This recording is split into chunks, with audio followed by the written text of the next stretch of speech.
오늘 우리에게 주신 하나님의 말씀은 마가복음 1장 9절에서 11절 말씀입니다. 예수 세례 요한에게 세례를 받으심이라는 제목으로 하나님 말씀 증거할 때에 하나님의 음성으로 들으시기 바랍니다. 여러분, 한 주간 평안하셨습니까? 우리의 평안을 깨뜨리는 많은 것들 중에 소리가 있습니다. 사실 어제는 새벽녘까지 아주 무서운 바람이 불었습니다. 여러분은 그 바람 소리가 어떻게 들렸습니까? 무섭지 않았습니까? 때로는 그 바람 소리가 우리의 모든 삶의 터전을 흔드는 것 같습니다. 우리는 일상에서 지진을 크게 경험하고 살지는 않습니다. 그러나 마치 땅이 갈라진다면 바로 이와 같은 소리를 내며 갈라지지는 않을까라는 두려움까지 안겨주었습니다. 실제 우리의 삶 가운데서 자연이 진노할 때 우리는 말할 수 없는 두려움을 느끼게 됩니다. 여러분, 반드시 기억해야 할 것은 자연은 반드시 되돌려준다는 겁니다. 하나님의 창조 세계에서 우리는 더불어 살아야 합니다. 인간과 인간이, 인간과 자연이, 모든 만물이 하나님의 그 사랑 안에서 서로의 기쁨을 나누는 그런 공동체로 살아야 할 줄 믿습니다. 그런 공동체가 가능한 곳이 바로 저는 교회라고 생각합니다. 교회를 통해서 우리가 하나님 나라를 경험하고 또 하나님 나라에서 이루어질 그 천상의 예배를 경험하는 것이 바로 교회라고 생각합니다. 교회는 바로 하나님의 말씀이 선포되는 곳이고, 교회는 또 하나님께 잇대어지는 기도가 올려지는 곳이고, 또 교회는 천상에서의 그 찬송이 이곳에서도 울려 퍼지는 곳이 바로 교회라고 생각합니다. 교회를 통해서 우리는 서로에게 더욱더 친밀해지고, 교회를 통해서 우리는 또 하나님의 자녀됨을 경험하는 그런 공간이 바로 교회라고 생각합니다. 이 교회에서는 그 무서운 소음들이 사라지고 오직 찬송과 그 영광의 빛만이 넘치는 그런 충만한 교회 되기를 소망합니다. 오늘 우리에게 주신 하나님의 말씀 마가복음에서 예수님은 9절에 처음으로 등장하십니다. 마가는 앞서서 2절에서 8절에 메시아의 길을 예비하는 세례 요한의 사역과 그리고 세례 요한이 선포한 오실 분, 곧 예수님을 연관시켜 소개하고 있습니다. 예수님께서는 유대인들이 선지자로 여긴 세례 요한보다 더 큰 분이시고 성령으로 세례를 주실 위대한 분이시기에 그분은 바로 메시아일 수밖에 없다라는 것이 마가의 진술입니다. 마가는 메시아가 오심에 관한 세례 요한의 예언을 소개한 후에 9절에 그때에 예수께서 갈릴리 나사렛으로부터 와서 요단강에서 요한에게 세례를 받으셨음을 기록하고 있습니다. 여러분, 예수님께서는 실제로 베들레헴에서 태어나셨지만 예수님은 나사렛이라는 그곳, 그의 육신의 부모와 함께 공생애를 시작하기 전 30년을 그곳에서 살았기에 나사렛은 예수님의 실제 고향이라고 말할 수 있습니다. 갈릴리는 유다와 사마리아 그리고 베레아라는 로마가 행정구역으로 나누었던 그 4개의 행정구역 가운데 하나로서 갈릴리는 바다를 중심으로 이루어진 지역입니다. 이 지역이 중요한 이유는 이사야 9장 1절에 전에 고통받던 자들에게는 흑암이 있으리로다. 이쪽에는 여호와께서 스불론 땅과 납달리 땅이 멸시를 당하게 하셨더니 후에는 해변길과 요단 저쪽 이방의 갈릴리를 영화롭게 하셨느니라 는 말씀에 따라서 갈릴리는 일찍이 구약 성서에서 이미 메시아가 등장할 그런 곳으로 예언되어 있습니다. 예수께서 공생애를 계시하기 전에 예수님은 갈릴리를 떠나서 세례 요한이 세례를 베풀고 있는 요단강으로 오셨습니다. 여러분, 세례라고 하는 이 밥티조라는 이 말은 물에 담그다, 또 물로 씻는다 라는 뜻을 갖고 있습니다. 세례는 물속에 들어가서 씻기우는 그런 의식으로서 죄의 씻음을 상징합니다.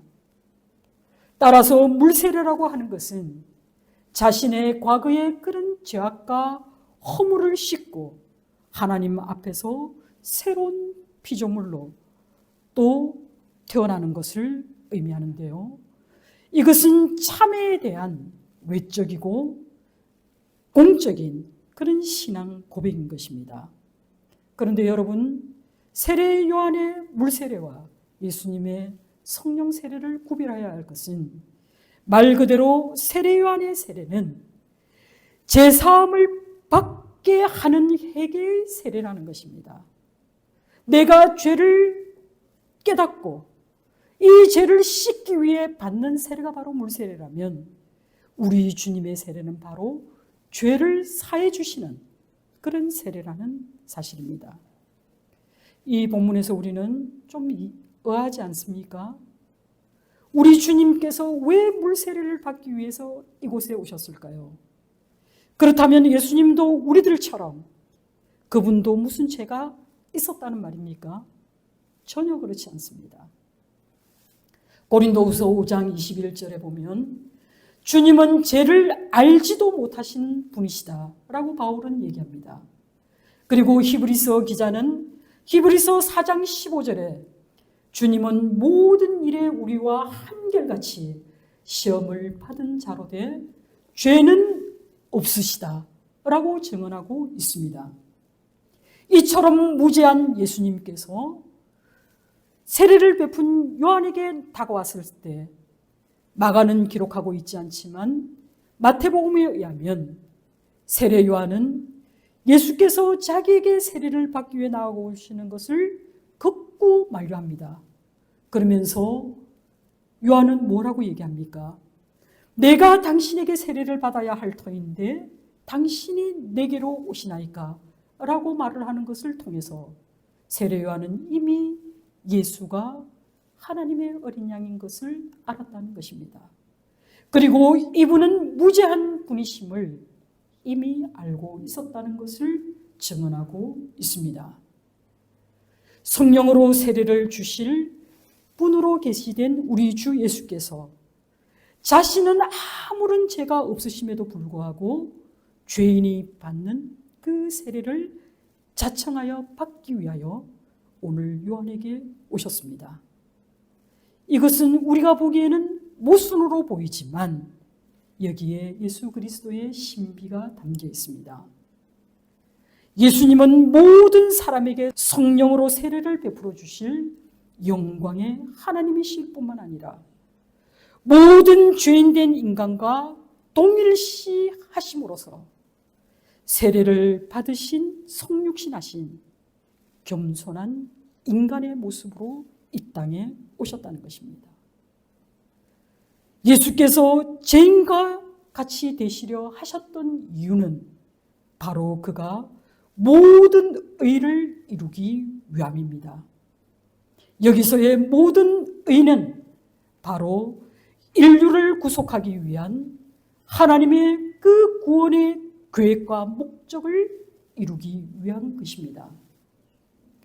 주님은 죄가 전혀 없으시면서도 죄인들을 구원하시고자 하시는 그 하나님의 의, 그 하나님의 온전한 사랑을 이루기 위해서 친히 세례를 받으심으로 우리와 같은 죄인의 모습이 되셨습니다. 스스로 죄인과 같이 되신 예수께서 사람들과 하나님으로부터 죄인 취급을 받았기 때문에 그분은 십자가에서 못 박혀 죽음을 당하셨습니다. 예수 그리스도의 십자가는 하나님께서 택하신 모든 사람들을 죄로부터 구속하고 그리고 또 그를 믿는 모든 자에게 하나님으로부터 의로움을 받게 하려는 하나님의 사랑의 실천입니다. 따라서 세례는 구약 제사제도의 관점에서 보더라도 온전한 제물 대신 우리 주 예수 그리스도의 대속적인 죽음에 동참함으로써 죄를 씻고 그리스도의 지체가 되는 그런 행위입니다. 그리고 그리스도께서 받으신 이 세례를 우리 또한 받고 있다라는 관점에서 보면 세례야말로 예수 그리스도와 연합하는 그런 일치의 상징입니다. 예수님의 세례에 관한 공감 복음에서의 보도는 약간의 차이가 있습니다. 그러나 세례의 순간에 나타난 세 가지 현상은 동일하게 나타나고 있습니다. 오늘 우리는 마가복음을 중심으로 살펴볼 텐데요. 마가복음의 보도에 따르면 예수께서 세례를 받으신 그 순간에 특별히 계시된 세 가지의 현상은 첫째로 하늘이 갈라졌다는 것입니다. 그리고 두 번째로는 비둘기 같은 성령이 내려왔다는 것입니다. 그리고 셋째는 하늘로부터 소리가 들려왔다라는 이 세 가지 현상입니다. 여러분, 마가의 글쓰기는요, 제가 참 좋아하는데요. 마가의 그 복음서를 읽다 보면 굉장히 박진감이 넘칩니다. 그리고 이것은 눈으로 그려지는 것 같은 그런 아주 현장감이 있습니다. 먼저 첫 번째 현상을 보면 예수께서 물 위에 올라오시자마자 하늘이 갈라졌다 라고 마가는 기록하고 있습니다. 여러분, 여기서 하늘은 단수로 번역되고 있지만 원어 성경에 살펴보면 이 하늘은 복수로 기록되어 있습니다. 하늘들이라는 의미를 갖고 있는데 이것은 창조 기사와 관련이 있습니다. 하나님께서 둘째 날에 물과 물을 나누어 하늘을 만드셨습니다. 물과 물 사이에 궁창을 두었는데 이 궁창이 바로 하늘입니다. 하늘이 생기기 전에 세상은 온통 물이었다는 것이고 하늘 너머에는 여전히 물이 있다는 것입니다. 신약 시대에 이 하늘은 생명이 숨어 있는 그런 곳으로 이해하였습니다. 신약 시대의 사람들은 하나님은 당연히 하늘에 계신 분이시고 예수께서는 승천하셔서 하나님 보좌 우편에 앉아 계시다고 생각했습니다. 이렇게 그들의 눈앞에 펼쳐지는 이 생명의 신비와 도달할 수 없는 그 하늘의 신비가 예수님의 수세 사건에서 일치를 이루고 있는 것을 보게 됩니다. 예수님에게 일어날 모든 일은 바로 이와 같이 하늘이 열리는 사건입니다. 우리는 예수님을 통해서 하늘이 열리는 것을 경험하게 됩니다. 지금 이 시간 바로 우리의 일상 속에서도 이와 같은 일은 일어나고 있는 줄 믿습니다. 바로 하늘이 열리는 이 일은 생명이 열리는 일과 동일한 것입니다.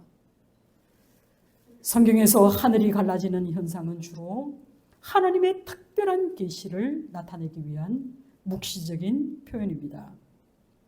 하늘이 갈라지는 이 모습은 하나님의 적극적인 동작을 함축적으로 표현한 것입니다. 이 갈라지다라는 단어에 사용된 헬라어는 스키조입니다. 이 단어가 또 쓰인 곳은 바로 마가복음 15장 38절에 예수께서 십자가에서 숨을 거두실 때에 성전의 휘장이 위에서 아래로 찢어져 둘로 나뉘었던 그 표현에 이 스키조라는 단어가 사용되었습니다. 이 상황은요, 마태나 누가가 하늘이 열렸다라는 그 표현보다도 훨씬 더 리얼하고 현장감이 있는 모습입니다. 여러분, 찢겨져 나가는 하늘을 한번 상상해 보시기 바랍니다. 그 갈라진 하늘을 통해 곧바로 비둘기와 같은 성령이 임재하는 이 모습을 바라보노라면 우리는 바로 이 말씀을 통해서 구약의 이사야 선지자가 64장 1절에 원하건대 주는 하늘을 가르고 강림하시고라는 그 기도의 응답으로 이해할 수 있습니다. 하늘이 갈라지고 성령이 강림하는 이 모습은 바로 이사야가 그렇게 고대하고 기대하였던 바로 하나님의 구원이 이루어지는 그 현장으로 우리를 데려갑니다. 여러분, 성전의 휘장은 어떤 의미였습니까? 성소에 있는 그 휘장은 지성소와 성소를 구별짓는 그런 나님의 도구였습니다. 그런데 이 성전의 휘장이 갈라졌다는 것은 이제 안과 밖의 구분이 더 이상 필요가 없다는 것입니다. 성전이라는 공간이 제한되어 있는 것이 아니라 이제는 영과 진리로 예배하는 그런 새 시대의 도래가 시작되었음을 알리는 것이 바로 성전의 휘장이 갈라진 사건입니다. 이것을 이미 마가는 하늘이 갈라지는 이곳에서 성령이 비둘기와 같이 내리는 이 모습으로 그려내고 있는데요. 우리는 예수님의 이 수세의 의미에서 그의 죽으심과 부활이 바로 하늘을 여는 열쇠이고 또 하나님은 예수 그리스도를 통해서 막힌 세상과 이제 만나주시고 또 교제할 것을 허락하고 있음을 상징적으로 보여주고 있다는 것을 알게 됩니다. 두 번째로 예수님의 수세는 바로 성령 임재 사건입니다.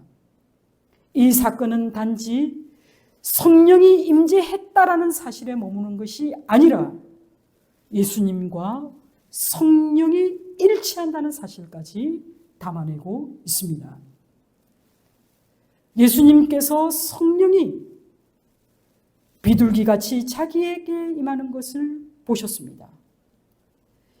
이것은 성령이 강림하는 모습을 시각적으로 보여주는 것일 뿐이지 비둘기를 성령으로 여긴 것이 아닙니다. 여기서 우리가 주목해야 할 것은 성령의 내려오심, 즉 강림은 예수님의 공생의 사역을 위한 기름 부음을 의미하고 있습니다.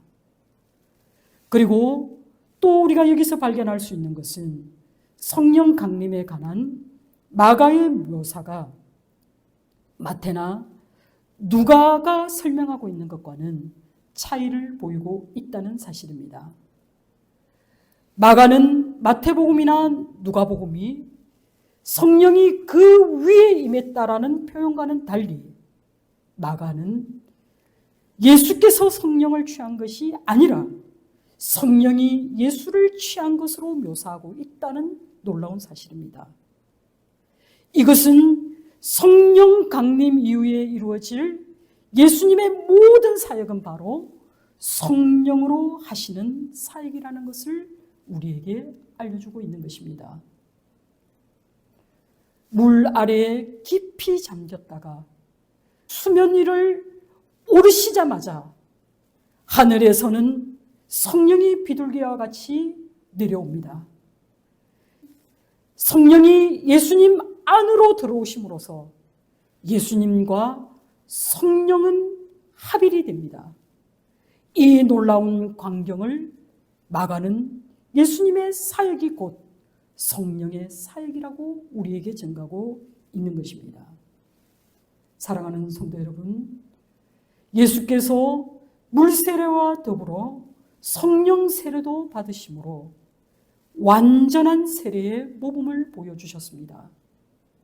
성령의 능력을 힘입은 예수님이 요한보다 더 큰 일하는 사실은 바로 예수를 따르는 모든 자들에게 그가 성령으로 세례를 베풀어 주실 것이기 때문에 그렇습니다. 여러분, 성령은 무엇입니까? 성령은 하나님 아버지의 영이시고 동시에 우리 주 예수 그리스도의 영입니다. 성령은 바로 영으로서의 하나님이심을 의미합니다. 성령은 이 세상에 생명을 불러일으키는 동시에 창조의 영이고 또 부활의 영이고 종말의 영입니다. 예수님의 세례 순간에 그 영이 임하셨다라고 마가는 증언하고 있습니다. 예수님이 바로 생명의 권원이시며 또 이분은 평화의 영이십니다. 그렇다면 우리는 예수님에 대해서 얼마나 깊이 알고 있습니까? 우리는 예수님을 통해서 진정한 자유와 해방을 맛보고 있습니까? 우리가 예수님을 통해서 진정한 평화와 그리고 진정한 자유와 진정한 생명을 누리기 위해서는 우리는 예수를 온전하게 믿어야 합니다. 왜냐하면 성령과 예수는 둘이 아니라 하나이기 때문입니다. 세 번째로 하늘에서 들려온 것은 바로 음성이라고 얘기합니다. 여러분, 들려온 소리가 바로 하늘로부터 나오는 광경을 여러분 한번 상상해 보시기 바랍니다. 마가는 성령이 강림한 이후에 이제는 예수가 누구인지를 하늘이 증거하고 있음을 우리에게 보여주고 있습니다. 출애굽기 20장 22절에 내가 하늘로부터 너에게 말한 것을 이라는 것을 배경으로 보면, 그리고 신명기 4장 36절에 여호와께서 하늘에서부터 그의 음성을 내게 듣게 하시며 라는 이 말씀을 배경으로 살펴본다면 바로 이 말씀의 출처는 하나님이시라는 것입니다. 하늘로부터 선포되는 이 말씀은 하나님의 입의 말씀이기 때문에 진실하신 그 신적인 계심을 증거하고 있는 것입니다. 이 얼마나 놀라운 일입니까? 예수님께서 세례를 받으시던 당시는 말라기 선지자로부터 직접적으로 계시하시던 그 하나님의 음성이 완전히 단절되었던 그런 시대입니다. 말라기 선지자 이후 400년이라는 그 긴 세월 동안 듣지 못하였던 그 음성이 하늘로부터 시작되었다라는 이 초자연적인 음성이 분명히 있었습니다. 여러분, 사도 바울도 다메섹 도상에서 그는 분명히 빛을 보았고 소리를 들었습니다. 구약 성경을 통해서 우리는 많은 족장들과 그리고 모세와 여호수아와 사사들과 그리고 많은 예언자들이 하나님의 음성을 직접 들었다는 것을 보게 됩니다. 듣고자 하는 그 열린 자에게 오늘날에도 역시 들리는 줄 믿습니다. 하늘이 갈라지고 하나님의 음성을 통해 계시된 이 비밀의 말씀이 바로 너는 내 사랑하는 아들이라 내가 너를 기뻐하노라는 말씀입니다. 복음서의 저자들은 예수 그가 누구인지에 대한 끊임없는 의문을 던집니다. 그리고 복음서가 기록되어져 우리 손에 들렸을 때 예수 그는 살아계신 하나님의 아들이었구나 라는 고백입니다. 마가도 마찬가지로 예수가 바로 하나님의 아들이라는 그 중심적인 주제 속에서 우리에게 말씀을 전해주고 있습니다. 여러분, 마가복음의 시작은 어떻습니까? 하나님의 아들 예수 그리스도의 복음의 시작이다 라는 이 선언에서부터 지금 11절에 너는 내 사랑하는 아들이라 내가 너를 기뻐하노라는 말씀으로 이어져 가고 있습니다. 그리고 다시 마가복음 14장 36절에는 찬송받을 자의 아들 곧 하나님의 아들이라는 이 메시아의 칭호를 우리 주님께 부여하고 있는 것입니다. 오늘 본문의 말씀을 원문에서 살펴보면 너는 내 사랑하는 아들이라 라고 할 때 무엇이라는 이 말은 현재 직설법으로 쓰여져 있습니다. 그런데요, 내가 너를 기뻐하노라 할 때 이 기뻐하노라에 해당되는 유토케사라는 이 단어는요, 부정 과거 직설법으로 쓰여 있다는 뜻입니다. 너는 내 사랑하는 아들이라는 이 말은 하나님과 예수님의 관계의 연속성이 현재형이라는 뜻입니다. 지금도 그러하다는 겁니다. 그렇지만 후자의 기뻐하노라는 이 기뻐하다라는 뜻은 바로 하나님께서 예수를 메시아로 세우는 이 사건은 예수님이 지금 세례를 받으시는 이 상황에서 갑자기 일어난 일이 아니라는 뜻입니다.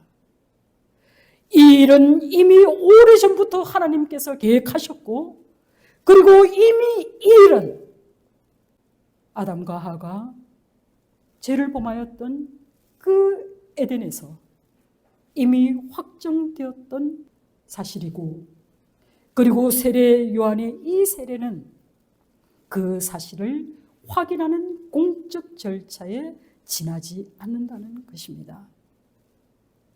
우리는 복음서를 통해서 예수님의 세례의 이 장면을 매우 중요시 여기는 이유는 바로 이 세례를 통해서 예수님의 정체성이 분명하게 우리에게 정언되었기 때문입니다. 여러분, 예수는 하나님의 아들이 맞습니까? 그러나 당시의 유대인들의 생각으로는 이것은 있을 수 없는 일입니다. 그들은 하나님의 아들, 오시기로 한 메시아는 결코 나무에 매달린 저주받은 자가 아니어야 합니다. 왜 하나님께서는 내가 너를 기뻐한다고 얘기하였을까요? 그것은 바로 이사야 42장에 소개된 여호와의 종의 모습에서 우리는 그 이유를 찾을 수 있습니다. 오실 메시아, 즉 여호와의 종은 이방인들에게 하나님의 공의를 베풀며 그 백성들을 위하여 대신 고난을 받을 종으로 오실 분이십니다. 그리고 그가 당할 그 고통, 그러므로서 하나님의 구원을 이루실 그 목적에 합당하게 행하실 그분을 우리 하나님께서는 기쁘게 받으셨다는 사실입니다. 예수께서는 메시아이심에도 불구하고 대속의 고난을 통해서 그 백성 이스라엘을 해방시켰던 그 새 해방의 구세주로, 그리고 이방인들에게 공의를 베풀어 주실 그 종의 사명을 감당할 그런 모습으로 이 땅에 오셨음을 선언하고 그 모습을 하나님께서 기뻐하셨다라는 그런 뜻입니다. 고난받을 종과 왕적인 메시아는 유대교에서는 서로 다른 범주의 인물입니다. 그러나 분명한 것은 이 둘을 십자가에 못 박히시고 또 또 부활하신 우리 주님과 연결하고 있다는 사실입니다. 이러한 연결의 기원은 다름 아닌 바로 이 세례를 받는 현장에서 하늘에서 들려온 하느님의 음성이 그것을 증거하고 있습니다. 고난 받으실 종으로 십자가에 못 박힌 예수께서 사실은 유대인들이 그토록 기다리던 메시아이심을 선포하는 이 복음의 진원지는 바로 하나님 자신입니다. 그렇기 때문에 우리는 이 복음을 믿습니다. 우리가 이 복음을 믿어야 할 바로 그 근거가 이 복음을 고안한 것이 사람이 아니라 바로 하나님이시기 때문에 그렇습니다. 신명기 21장 23절에 그 나무에 매달린 자는 하나님의 저주를 받은 자라는 이 저주를 무효화시킨 분, 그분이 바로 예수 그리스도입니다. 예수의 십자가가 우리에게 영광이 되는 것은 그가 부활하셨기 때문입니다.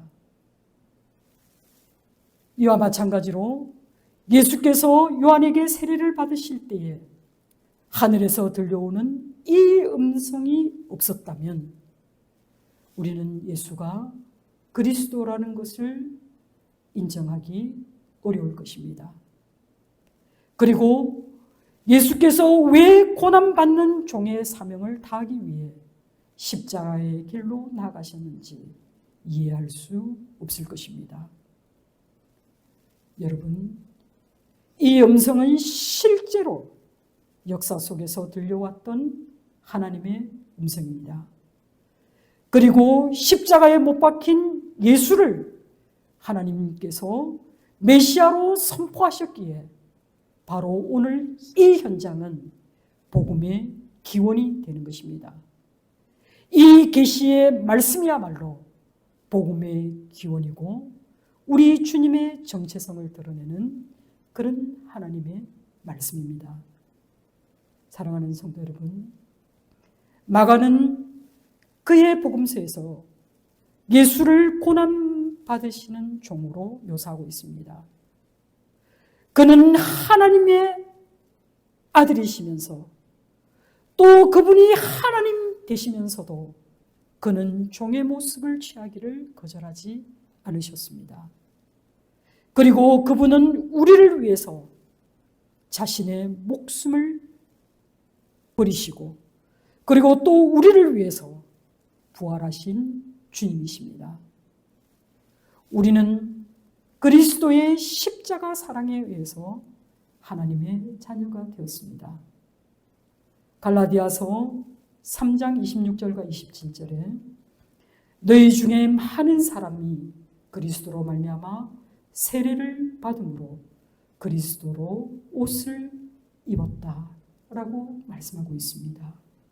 여러분, 우리 주님이 주시는 이 세례는 죄사함을 넘어서는 그리고 또 우리를 하나님 나라의 자녀로 삼아주시는 그런 세례인 줄 믿습니다. 주님께서 전혀 죄가 없으심에도 불구하고 하나님의 의를 이루시기 위해 그가 우리들처럼 물세를 받으시고 또 우리를 위하여 성령 세례를 주시는 분이시라는 것을 잊지 마시기 바랍니다. 여러분, 우리 주님 안으로 성령이 임재하였던 것처럼 그 성령의 능력으로 우리 주님께서 모든 사역을 감당하셨던 것처럼 우리가 주님과 연합하게 될 때 우리도 성령의 임재하심을 따라서 우리의 모든 사역을 감당하게 될 줄 믿습니다. 우리의 능력이나 우리의 힘이나 우리의 지혜가 아니라 하나님이 주시는 그 능력, 성령 하나님께서 이끌어 가시는 그 평화의 나라로 그리고 그 생명을 잉태할 그리고 그 생명을 이끌어갈 그런 사역들을 우리가 감당해낼 줄 믿습니다. 우리가 우리 주님께서 성령의 인도하심을 따라 살아셨던 것처럼 우리도 성령의 능력에 힘입어서 올 한 해도 주님의 뜻대로 우리 하나님의 계획대로 살아가는 저와 여러분 되기를 주님의 이름으로 소망합니다. 기도하겠습니다.